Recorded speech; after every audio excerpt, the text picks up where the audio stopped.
इस वक्त हमें प्रोग्राम में ज्वाइन कर चुके हैं माहिर कानून दान हैं, तहरीक इंसाफ को रिप्रेजेंट करते रहे हैं मुख्तलिफ केसेस में, बैरिस्टर अली ज़फ़र साहब। Sir welcome to the show.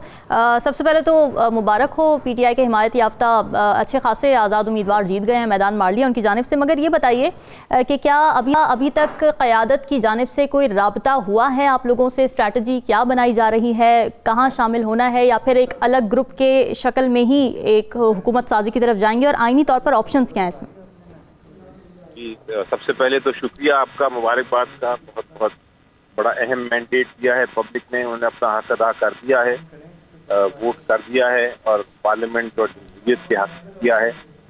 इसलिए अब पार्लियामेंटेरियन का ये एक और पॉलिटिकल पार्टी का ये एक जिम्मेदारी है कि उस वोट का एहतराम करते हुए इस प्रोसेस को आगे लेके जाएं और हुकूमतें बनाएं।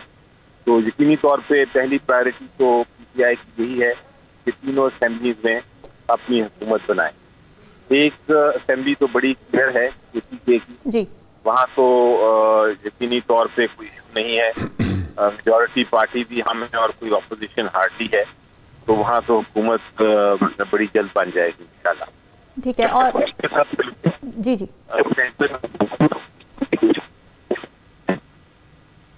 ये है कि अगर हम जो हमारे मुताबिक जो वोट्स या कैंडिडेट जिनके वोट काउंट ठीक नहीं हुए और जो एक्चुअली विनिंग कैंडिडेट हैं, अगर तो वो टाइम पे वापस आ जाते हैं तो फिर तो हमारी वहाँ भी इसी तरह मेजॉरिटी हो जाएगी जिस तरह केपीके में है, और हम बड़ी आसानी से अपनी हुकूमत बना लेंगे। लेकिन अगर उसमें ताख़ीर होती है, लीगल इश्यूज की वजह से देर होती है, तो फिर हमारे पास ये है कि या तो हम अपोजिशन में बैठें या हम किसी पार्टी को सपोर्ट करके हुकूमत बनाएं। बैरिस्टर साहब, मेरा नाम नजमुस साकिब है और मेरी तरफ से भी बहुत बहुत आपको दिली मुबारकबाद हो। आपने बड़े नामसाद हालात में अपनी कैंपेन की और इस तरह की तो तारीख़ में मिसाल नहीं मिलती, लेकिन जो आपको रिस्पांस मिला है वो भी तारीख़ी है। अब मेरे ख्याल में वो तमाम वोटर्स जिन्होंने के उन तमाम इंडिपेंडेंट्स को वोट दिया है आपकी तहरीक इंसाफ के नाम पे, उनका ये हक बनता है कि आप उनका जो आपको कॉन्फिडेंस मिला है उसको वापस आप करें। और उस सिलसिले में सबसे ज़रूरी चीज़ ये नज़र आ रही है कि जितने भी इंडिपेंडेंट्स हैं इनको आप अपनी छतरी के नीचे कैसे रखेंगे, नंबर एक। नंबर दो कि अगर हम पिछला आपका देखें हिसाब किताब तहरीक इंसाफ का, तो वो तो किसी के साथ बैठते नहीं हैं। वो आप लोग तो कहते हैं जी हम किसी के साथ नहीं बैठेंगे, और आपकी इतनी तादाद नहीं है कि आप वफाक में हुकूमत बना सकें।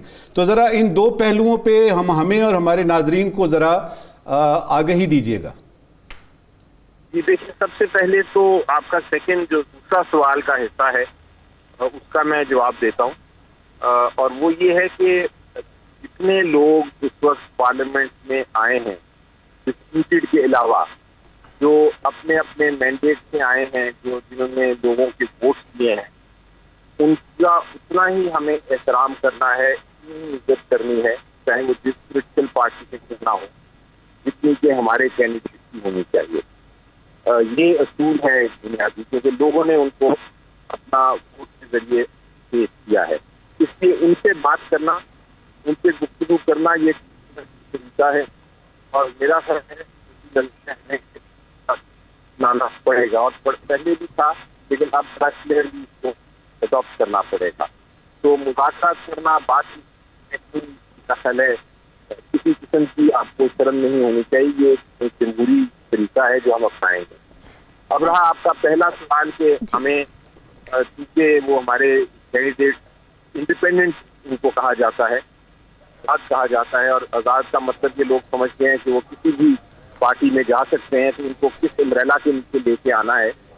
तो उसका मेरी नज़र में बड़ा आसान तरीका ये है, और यही हम सोच रहे हैं कि हमारी पीटीआई जो जमात है, जो रजिस्टर्ड जमात है, उसे सिंबल तो दिया गया था, लेकिन बड़े वाज़ेह तरीके से सुप्रीम कोर्ट ने भी ये कहा है कि पार्टी एग्जिस्ट करती है, पार्टी को की रजिस्ट्रेशन को किसी किस्म को किसी ने नुकसान नहीं पहुँचाया।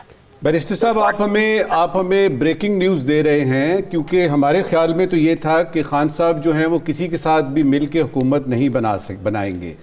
क्या आप ये कह रहे हैं और हम ये ठीक समझे हैं کہ اگر کوئی مخلوط حکومت بنتی ہے، قومی حکومت قسم کی حکومت سامنے آتی ہے، تو آپ اور آپ کے انڈیپینڈنٹس جو ہیں اس میں ہمارا رابطہ منقطع ہو گیا ہے. بیرسٹر علی ظفر صاحب ہمارے ساتھ موجود تھے. کوشش کرتے ہیں. بڑی امپورٹنٹ انہوں نے بات کی اور یہ بڑا اہم سوال ہے نجم الثاقب صاحب